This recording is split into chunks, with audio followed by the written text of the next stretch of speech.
بس ہمیں خالص ہو کر خدا تعالیٰ کے آگے جھکنے اور اس سے مدد مانگنے کی ضرورت ہے۔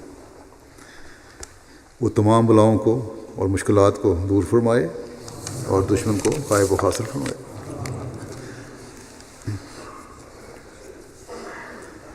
مخالفین کے جماعت کے خلاف ہر حربے اور ہر حملے کو ناکام و نامراد کر دے۔ اللہ تعالیٰ نے ہمیں قرآن کریم میں بھی بعض دعائیں سکھائی ہیں، ان کو بھی پڑھنا چاہیے اور سمجھ کر پڑھنا چاہیے۔ حضرت مسیح علیہ السلام نے قرآنی دعاؤں کے بارے میں ہماری یہ بھی رہنمائی فرمائی اور یہ نقطہ بیان فرمایا کہ اللہ تعالیٰ نے قرآن کریم میں جو دعائیں سکھائی ہیں وہ بتائی ہی اس لیے گئی ہیں کہ ایک مومن خالص ہو کر جب یہ دعائیں مانگے تو اللہ تعالیٰ انہیں قبول فرمائے۔ بس بلاؤں کے دور ہونے اور شرور سے محفوظ رہنے کے لیے ہمیں ان قرآنی دعاؤں پر بھی زور دینا چاہیے۔ قرآن کریم نے ایک دعا ہمیں سکھائی جو ہم عموماً نماز میں بھی پڑھتے ہیں، اور حضرت مسیح علیہ السلام نے بھی اس کو بہت زیادہ پڑھنے کی طرف توجہ دلائی ہے، اور وہ دعا یہ ہے کہ ربنا آتنا فی الدنیا حسنۃ وفی الآخرۃ حسنۃ وقنا عذاب النار، کہ اے اللہ ہمیں اس دنیا کی حسنات سے بھی نواز اور آخرت کی حسنات سے بھی نواز، اور ہمیں آگ کے عذاب سے بچا۔ حضرت مسیح علیہ السلام اس بارے میں فرماتے ہیں کہ انسان اپنے نفس کی خوشحالی کے لیے دو چیزوں کا محتاج ہے، ایک دنیا کی مختصر زندگی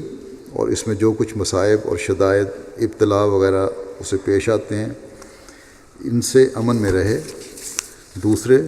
فسق و فجور اور روحانی بیماریاں جو اسے خدا سے دور کرتی ہیں ان سے نجات پاوے۔ تو دنیا کا حسنہ یہ ہے کہ کیا جسمانی فرمایا کہ دنیا کا حسنہ یہ ہے کہ کیا جسمانی اور کیا روحانی طور پر یہ ہر ایک بلا اور گندی زندگی اور ذلت سے محفوظ رہے۔ فرمایا اور فی الآخرۃ حسنہ میں جو آخرت کا پہلو ہے وہ بھی دنیا کی حسنہ کا ثمرہ ہے، اس کا پھل ہے، اس کے نتیجے میں ملتا ہے۔ اگر دنیا کی حسنہ انسان کو مل جاوے تو وہ فعال نیک آخرت کے واسطے۔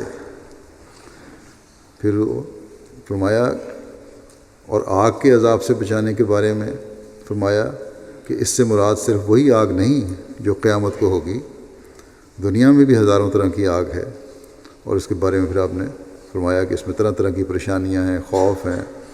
رشتہ داروں کے ساتھ معاملات ہیں، امراض وغیرہ ہیں، سب یہ چیز شامل ہیں۔ فرمایا کہ مومن دعا کرتا ہے کہ ساری قسم کی آگوں سے ہمیں بچا۔ پھر یہ دعا ثبات قدم کے لیے بھی، جو حالات خراب ہوں، ابتلا ہوں، بعض دفعہ انسان ثابت قدم نہیں رہتا، ثبات قدم کی دعا ہمیں سکھائی، دشمن کے خلاف اللہ تعالیٰ کی مدد حاصل کرنے کی دعا سکھائی۔ ایک دعا یہ ہے کہ ربنا اغفر لنا ذنوبنا واسرافنا فی امرنا وثبت اقدامنا وانصرنا علی القوم الکافرین، کہ اے ہمارے رب ہمارے قصور و کوتاہیاں اور ہمارے اعمال میں ہماری زیادتیاں معاف فرما دے، اور ہمارے قدموں کو مضبوط کر اور کافروں کے خلاف ہماری مدد کر۔ حضرت مسیح علیہ السلام اس بارے میں فرماتے ہیں کہ پس ظاہر ہے کہ اگر خدا گناہ بخشنے والا نہ ہوتا تو ایسی دعا ہرگز نہ سکھاتا۔ پھر قرآن کریم کی ایک دعا ہے رب انی لما انزلت الی من خیر فقیر، کہ اے میرے رب اپنی خیر سے، اپنی بھلائی سے جو کچھ بھی تو مجھ پر نازل کرے میں اس کا محتاج ہوں۔ یہ دعا بھی کرنی چاہیے۔ قرآن کریم میں اور بھی بہت ساری دعائیں ہیں جن کو اللہ تعالیٰ کے فضلوں کو جذب کرنے کے لیے پڑھتے رہنا چاہیے۔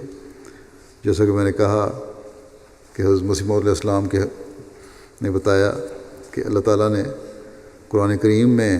ان دعاؤں کا ذکر فرمایا ہے، اور یہ اس لیے فرمایا ہے کہ انسان خالص ہو کر اس سے مانگے تو اللہ تعالیٰ انہیں قبول فرمائے۔ پھر حضرت صلی اللہ علیہ وسلم کی دعائیں ہیں، حضرت مسیح علیہ السلام کی دعائیں ہیں۔ ایک دعا کے بارے میں جو حضرت مسیح علیہ السلام کی ہے تو آپ فرماتے ہیں کہ مجھ پر القاء ہوئی ہے یعنی اللہ تعالیٰ نے مجھے اس دعا سکھائی ہے، اور وہ یہ ہے کہ رب کل شیء خادموں کا، رب فافظنی ونصرنی ورحمنی۔